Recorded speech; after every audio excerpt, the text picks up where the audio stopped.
Biafra. Nnamdi Kanu demands 20 billion naira compensation and apologies from Malami. Welcome to the news and thank you for tuning in to listen. The battle between the Attorney General of the Federation and Minister of Justice Abubakar Malami and the leader of the indigenous people of Biafra, IPOB, Nnamdi Kanu, seems not to end anytime soon, as Kanu has demanded a 20 billion naira compensation from the minister. News learns that the IPOB leader demanded compensation from Malami following alleged defamatory and libelous claims against him. Kanu, through his special counsel Aloy Ejemako, stated that the minister claimed that he jumped bail despite a court order clearing him was libelous. Recall that the military invaded the residence of the indigenous people of Biafra's leader at Isiama Afuruku Ibeku, Abia State on 10th September 2017. The invasion of his residence in 2017 saw Kanu flee the country. The invasion of the indigenous people of Biafra leader's residence was contested and tagged a violation of his fundamental human right. The court ruled that the action of the military to invade his residence was unlawful, illegal, and unconstitutional. Malami, while reacting, was quoted as saying, and I quote, "To release or not to release Nnamdi Kanu is a function of law and the rule of law for that matter. In arriving at a decision on whether to release or not release, as 1, you look at the rule of law, 2, you look at the public and the national interest, 3, you look at the security situation, 4, you look at the international diplomacy." Let me talk first of the rule of law. This is someone that has been granted bail on account of charges that have been preferred against him at the court. Someone jumping bail to the international community, a case of fugitive, is established against the background of jumping the bail. 2.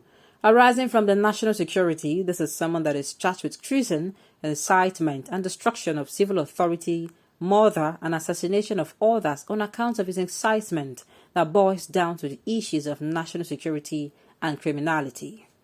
3.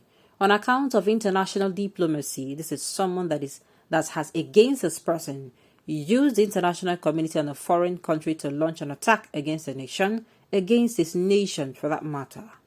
So, all these naturally come into play to determine what to do.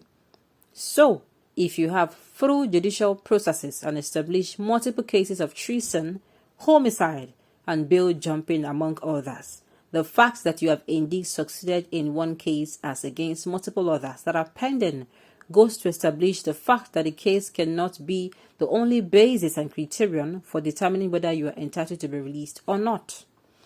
Ejimako, in his reaction to Malami's statement, said, "Despite the clear exoneration from jumping bail contained in the above exhibited and quoted above, you have, after 19 January 2022, when this judgment was rendered, defamed and libeled our clients by your several utterances and publications in national dailies, where you falsely stated that our client jumped bail. In view of the said documents of the Abia State High Court, your above utterances were false, malicious, and reckless, and they were read and heard worldwide and portrayed our client in light." Ejimako stated this in a letter addressed to Malami tagged RE, pre-action notice and formal demand for settlement of the claim of defamation and libel of the character of Mazi Nnamdi Kanu, grounded on your false, defamatory and libelous publication that Mazi Nnamdi Kanu jumped bail. The letter reads partly, "The sum of 20 billion naira being a general and exemplary damages. An unreserved personal letter of apology to be prominently and boldly published full page in 2 Nigerian newspapers of national circulation, namely Guardian newspaper and The Sun newspaper. You shall write and deliver to your superior officers and or your employers a legal opinion to the effect that our client did not jump bail in view of a 19 January 2022 judgment of the High Court of Abia State. The foregoing demands are without prejudice to other options or terms for a settlement that you may counter-propose in response to this letter. We therefore request that, with a view to settling this claim out of court, you respond to this letter by legal mail to the mail on this letterhead within 3 days of the receipt of this letter. In the event that you fail to do so, our client shall immediately commence legal proceedings against you without any further notice." On top of this matter, I don't tire. I don't talk, my mouth don't tear. Because I don't even see why this matter is still going forth and back, or back and forth, or however you choose to put it. If you ask me, they have said this man is acquitted and free of charges, and I do not know why he is still being held. As in, this country, we have a long way to go.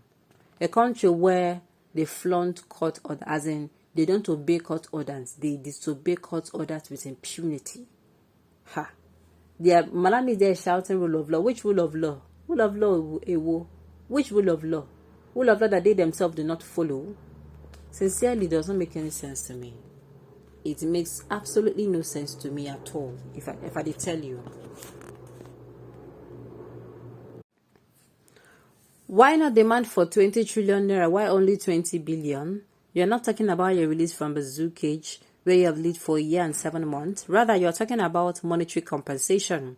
When you were in the United Kingdom talking rubbish, boasting, threatening, and insulting everybody, did you ever reckon that a day like this will come? I'll be no scammer. You have never seen anything yet. I don't even know why. Because if you ask me, this man would have been out of here. Had he been, we'll have a president that is, yes. Had he been, we'll have a president that sees things, from different angles. No matter how you look at it.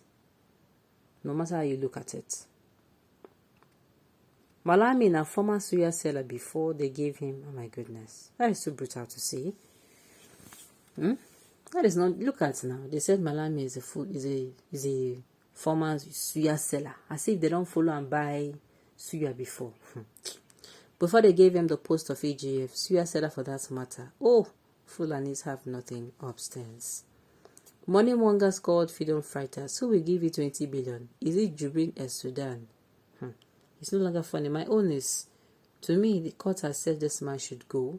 And if you recall very well, it's around this time, that late man that died, the late aviation minister, came out and, he went to Aso Rock around during this period last year and, told Buhari that he should settle this, to have a settlement out of court. And Buhari said he was going to think about it, only to tell him that, that he does not want to interfere with the judiciary. And then the judiciary don't come outside and I can't talk, say, this man is free to good. And you're still holding him. To me, it doesn't make any sense, so if you ask me.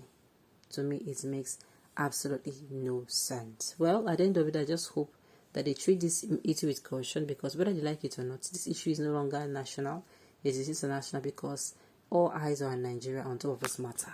But right on this note, we have come to the end of the news. We say thank you for tuning in to listen.